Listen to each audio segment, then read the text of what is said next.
You need to stop being irrational. You need to stop acting with only emotion.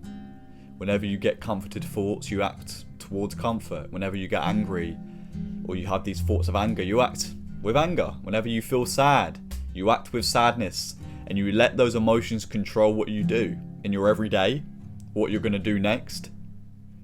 You let it control you, and it's probably controlling you right now in everything you do, in the person you're becoming, in the places you're heading. I know you want more for yourself, but it requires a hard head.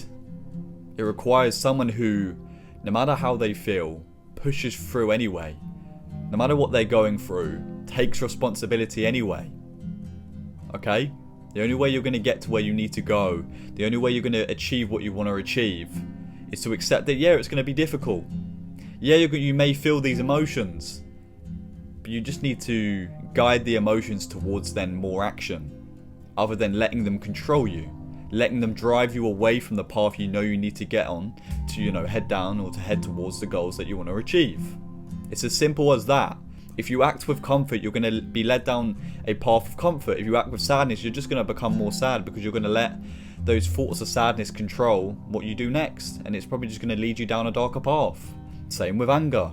Anger is not a good emotion at all, but it can be if it's dedicated towards action, towards being motivated, towards a good reason and motivated to, put in more action. Anger can be great, but it's not when you're acting with only anger. When you're acting with anger, you're getting annoyed, you're getting stressed out, and you're letting it control you, and you're letting it control what you do next. Okay, so stop acting irrationally, only being controlled by the emotions you feel, only going into each circumstance and situation controlled by only how you feel. You're in control, not your emotions. You are. Physically, you can move your hand. So physically, you can put in the action regardless of how you feel. Physically, you can follow a routine and follow a plan towards, working towards success. You can do that. No matter how you feel, no matter what you're going through, no matter who you are now, you can do that. And I want to remind you can do that.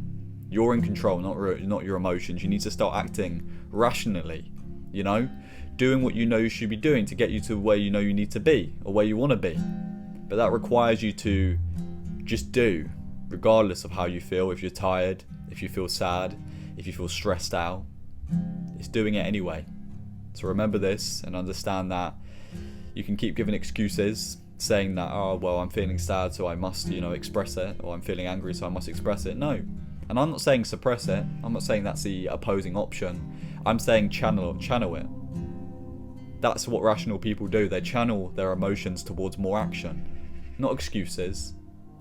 Not stupid, silly reasons to why they are making the choices they're making and that they can't control their emotions. They use it and they channel it towards more action.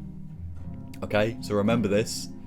And stop following your emotions. They're trying to guide you away. They act as a devil. Anger, sadness, they're all negative emotion. If you are controlled by them, you're going to end up with a negative result. And that's the truth. So start acting the way you know you should be acting regardless of how you feel. That's very much the meaning of discipline, but it's also the meaning of being rational as well, because then it's going to guide you down a good path, a positive path, right? So remember this and become rational.